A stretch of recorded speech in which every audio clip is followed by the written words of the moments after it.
All right, good morning, good morning.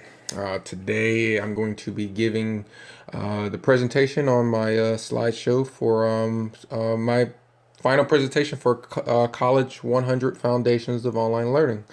My name is Robert Wilson. Today's date is April 23rd, 2017, and this presentation is due today. And like I said, the career path that I chose is one in sports management. And with further ado, we'll go ahead and get into the presentation. We can go to the next slide. And the next slide talks about my introduction. Um, you know, and I'll just summarize it that sports has always been a part of my life growing up. I've always had an interest in it. As a kid, I played youth sports 1 year, but my parents weren't big sports enthusiasts. My father from a third world country where football, they call it there, but we call it soccer here, was the sport that dominated there, but he wasn't into that. And my mom came from a background where she did not get to participate in a lot of sports. So, thus, when they had children, sports wasn't a thing that I was heavily involved in, except for the 1 year that I did play. But growing up, I've always had a love and interest for it. It's a passion of mine, and people in life try to discover and figure out what they're meant to do, and I know it's working with children for me in the sports avenue. But with this presentation, is going to go in and explain, some of the benefits, the pros and cons to sports management, whether at the youth level, whether and other aspects. So, with that further ado, we'll go to slide 3. All right. It talks about my career interests here. If you look at the photos that I decided to put up there, it shows a lack of confusion, indecisiveness, and as you look at my plan map here, there's so many avenues that I could go. Like I said before, I love coaching, teaching, working with kids. Um, but at the same time, I have to understand that I do have a family to take care of. I do love working with kids. I am a youth football coach right now for a nonprofit organization out here. Stands the Texas Youth Football Association, abbreviated as TIFA. Been coaching for several years now, and I've thought about whether being a PE teacher, whether capitalizing on a business sense of youth coaching. Um, there's a lot of variables that I have to consider as far as leadership. What kind of person do I become? What kind of qualities that can be taught to children? Safety is a big deal. Parents, what does the future look like for it with concussions and things like that? The salary, and I'm just kind of looking at my map here. You can kind of see that the working conditions, funding. I do understand that there are some youth programs or education systems where funding is an issue, and you have to be a little bit more creative as an educator to kind of project the curriculum the way it needs to go with less resources and location. Will I be willing to move or whatever? So as you can look here, you can see that there's a variety of ways I can go with this, and even up until now, I'm more of a go with the flow kind of guy, and it's a tough one for me. But I know that at the end of the day, if I'm working with sports, I'm happy with it. So I believe it's a gift of mine, as far as working with kids, volunteering, and let's go on to the next slide and see what we got next. Coaching. Um, you know, the first topic, whether it's coaching, teaching, what I need to do personal development wise, business. Coaching is the first thing. I love teaching. I love coaching. I played football in high school. I I did have an opportunity to some degree to play college football, but I elected to choose to go into the military and serve my country. I look back a lot and think, was that the best decision for me? And I believe it was. but part of my heart was still in coaching. I have a younger brother. He plays for the Kansas City Chiefs, and if you go back to slide one, you'll see a photo of him tackling Adrian Peterson. He's number 53. So I thought that was pretty cool to kind of include him on this presentation. But that goes back to my point of coaching.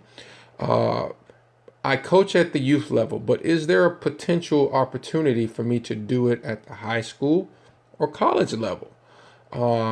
If you look here, the median salary for coaching based off of the U.S. Bureau of Labor Statistics, it shows it's $40,000 a year. I currently live in Texas, and depending on the region that you're from, depending on that sport where it's saturated at, Texas. I'm originally from Florida. Lived in California for a few years. Those are football states. If you go up northern, where hockey and maybe colder environment type sports are played, I could see the salary being lower as far as football, but across the board as far as sports coaches, $31,000. To me, I have 4 kids. I don't believe that is enough for me to support that. I have goals and aspirations to do a lot, but who knows where that launch pad could leak from. It talks about the stressful working environments. You know, from my perspective as a youth coach, I have been a head coach. I thought that the worst part. Somebody will tell you the worst part of youth sports is the parents, because the parents, everybody has a PhD in whatever the sport that their child's playing, but not a lot will go out there and give out their time. So I can imagine on a larger scale, whether you're in charge of a major program where you could lose your job, if your primary means of income is coaching. So that could be very stressful depending on the inclementations of the weather. Could be stressful. I talked about fan club owners where there's pressure to perform, and if you don't, you could lose your job. So me at a macro perspective, the worst thing I have to deal with is parents and potentially children pulling their parents as far as stresses. But on a larger scale, there's people whose primary income is based on, and that's something I have to consider. If I did that all my eggs are in one basket there, and then I'm going to go for it. I continue to talk on about, preparing players. As a coach, you're not just a coach as far as teaching the material. You're also a mentor. You're also sometimes a psychologist, because you're dealing with different people and different temperaments, and that's another aspect of it that I'm willing to take on, because I'm a people's person. I like talking to people and I like helping people most of all. So if I have an opportunity to help someone who comes from a different background, that aspect of coaching appeals to me as well. So I believe that even though the median isn't ideal, I do know that with me living in Texas, I know it'd be higher than that. And who knows how high I would like to go, because maybe the NFL level one day. Who knows if coaching is something that I would like to do. Going on to the next slide as I transition into teaching. For a long time, obtaining a degree in kinesiology was a goal of mine. Being a PE teacher, I like somewhat of the appearance of an easy schedule, kind of, hey, I'm the PE teacher, I'm Coach Rob, I come in, I'm the coolest guy on campus. Because I remember when I was young, that the PE teachers was always the coolest. And we had a coach named Coach Paget. He always wore shades over his eyes, and we never saw his eyes, even till today. But it was always that lure with him, and I always had a drawing to that. And if you look at my slide here, I talk about the high school teachers earn a median of $58,030 a year. Now that's based off of the U.S. Bureau of Labor Statistics. That's not PE teaching in particular. That's just teaching across the board. A little bit higher than coaching. Now, Typically, I do see scenarios where the coaches are teachers. My head school football coach he was a teacher, and he was a head football coach. Is there an opportunity to double dip there? Potentially. But in a teaching capacity, $58,000, probably before taxes, not too bad. Decent living, but like I said, I have 4 kids, a wife, and what, 3 dogs. So I could see how that could be gobbled up pretty quickly, but not bad at all, compared to most. Teaching. As you look here, the job description. Preparing students. I mean, whenever you're learning or you're being educated, uh, students teaching PE, we're preparing them for life outside. Too many times, I can remember going through physical education classes. I never really got the picture of that. Hey, this is stuff that I'm going to need to exercise outside of high school once I graduate. And as you get older, and things happen to your body, you tend to take notice to, hey, what is that I need to do? What does my diet need to look like? What exercises could I do? So it's very important to teach the youth of today to promote a healthier society and create healthy eating, thinking habits, to be healthier. Pretty much. So, and I referenced the work.crone.com teachers job descriptions as we talk about physical education. Kind of breaks it down some more, as far as the curriculum and the role specific of health and fitness, maintaining, and it's also important that if I'm a PE teacher and I am talking about, health, eating the right foods, and I am overweight, that is not a good look. So I think that is important to fit the profile. I served about 10 years in the military, and one of the biggest things in the Navy was, the perception you give as far as your appearance, your military bearing, shaving, body fat standards, things like that, because I was a direct reflection of the Navy. So in a teaching sense, whatever organization, if I chose to take the route of PE teacher, I would need to look the part, because there's no way I can help young people and get through their message. I mean, get through their brains that, hey, this is what you need to do to be healthy, but I am overweight myself. So I think it's important to be a good model for that. As we go to the next slide here, we're talking about the future of youth sports in America. So let's think about it. If this is something I want to go to or do for a career, what does the outlook look like? Well, youth football, particularly, there's other sports, basketball, baseball, but football is what I know, what I love. Would I be objective to, or would I be adverse to learning other sports? I do like basketball. No, I understand I have to be versatile. I can't just be a one trick pony, so to speak. But as far as youth football, that's my bread and butter. It has been declining since 2010. Why is that? Concussions, health. If you look at football, it is a very dangerous sport. Okay. The most notable I can think of is Chris Borland, inside linebacker for the 49ers. About 3 years ago, he retired after 1 year of professional football due to health concerns. He suffered a few concussions. He was a very good player for the 49ers, but people wonder why he was willing to walk away from millions of dollars because of his health. And that, is put on notice, and parents are watching and they're concerned. But what I will say in response to that, I believe that as time goes on, fundamentals and techniques is important to me, and teaching how to play the sport properly is important as far as head placement and how to tackle properly. Freak accidents happen, and that's the risk that we take.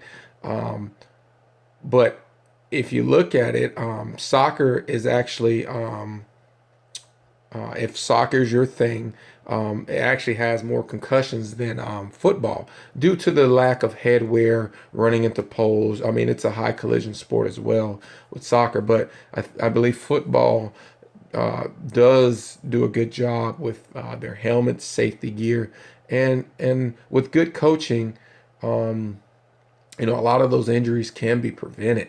But I do have to take mind that youth football is declining, and that's something that in the future that is a potential that, hey, if the numbers are not looking good, I may have to be a little bit more versatile in the sports avenue of what I'm willing to teach and participate in, because sports is sport, and then sports are sports, and it doesn't just involve football.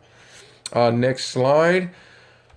Positive development. This is big to me. So, and I had this slide go next because of the cons to with the injury risk with parents putting their kids. But I will say, if I'm giving a town hall speech meeting or whatnot, what I would say to parents is also the benefits of it.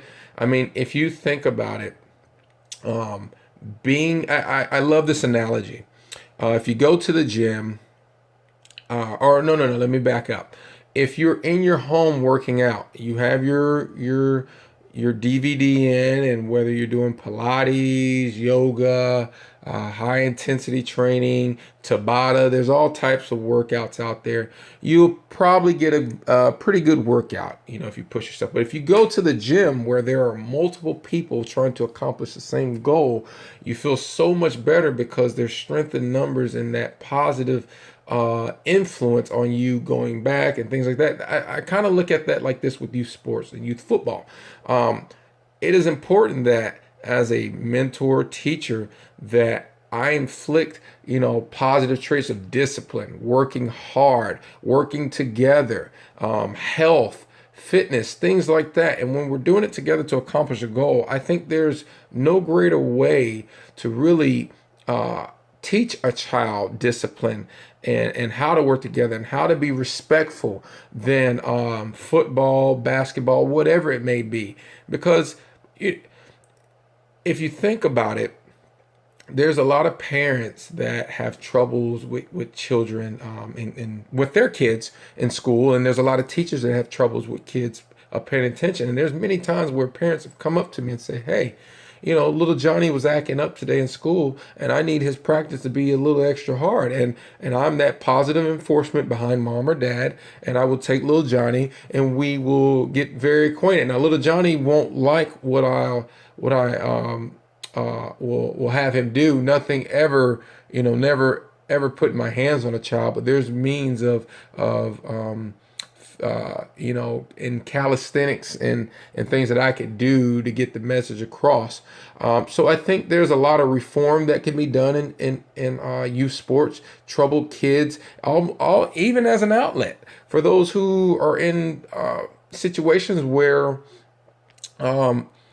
their backgrounds, they're trying to escape from whether it's gangs, bad influences, and it kind of keeps them busy because I don't like the idea of children, young men and women with a lot of time on their hands not being occupied constructively. So if you look at it, there's a lot of skills that can be learned, a lot of things that can be passed. Not to mention the health and fitness benefits of it. We get kids that are overweight, and the parents put them in football, and I make it a goal of mine to, hey, we're gonna get your son in shape because his life depends on it. So there's so many things, even talking about self-esteem, self-confidence, teamwork, like I said, discipline, responsibility, all those things.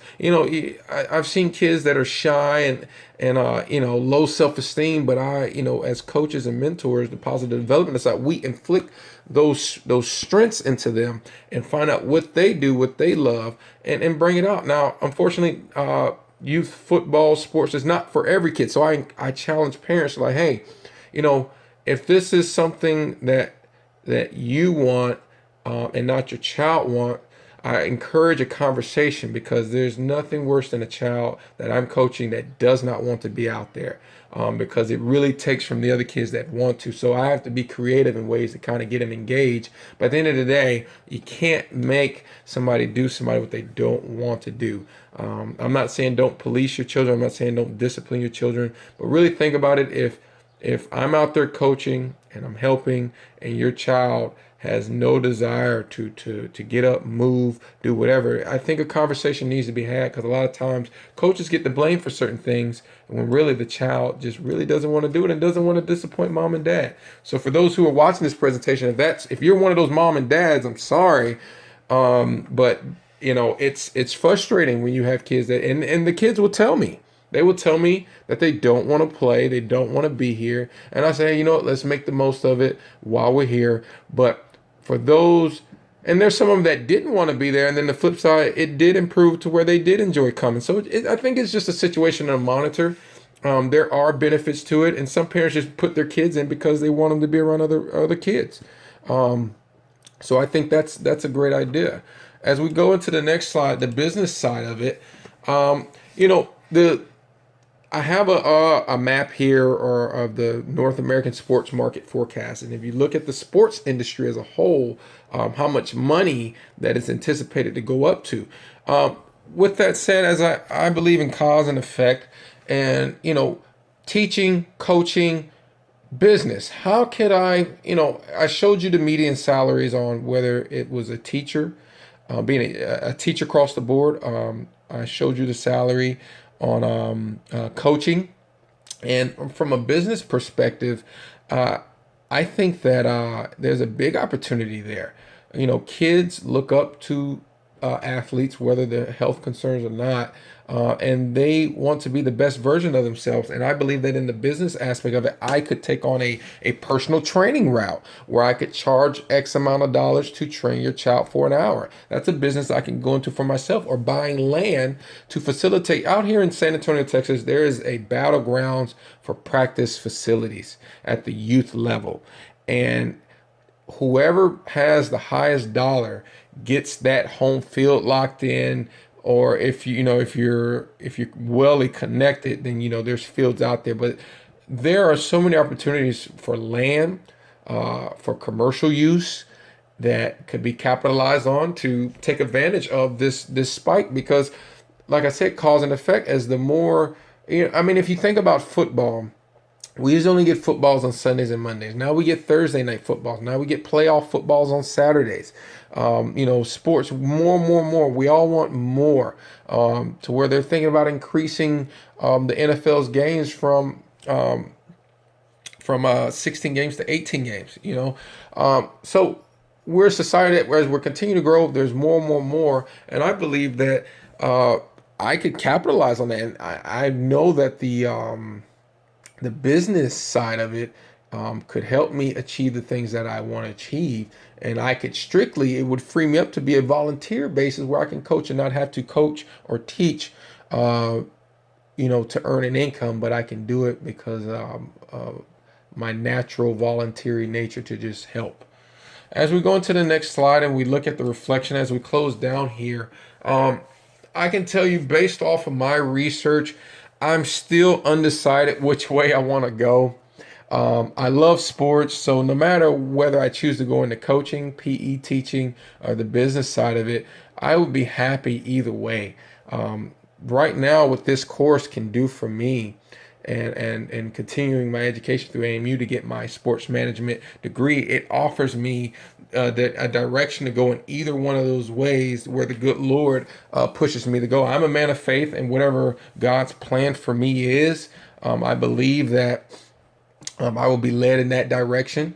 And things have a mysterious way of working out. But there's no doubt that there's so many opportunities from an entrepreneur standpoint, coaching, teaching, that I could go. And to be honest, we'll see. We'll see. I'm having fun in the process right now as I currently work I have a federal position right now for the government, and I'm in school right now. I coach youth football. I still continue to do that.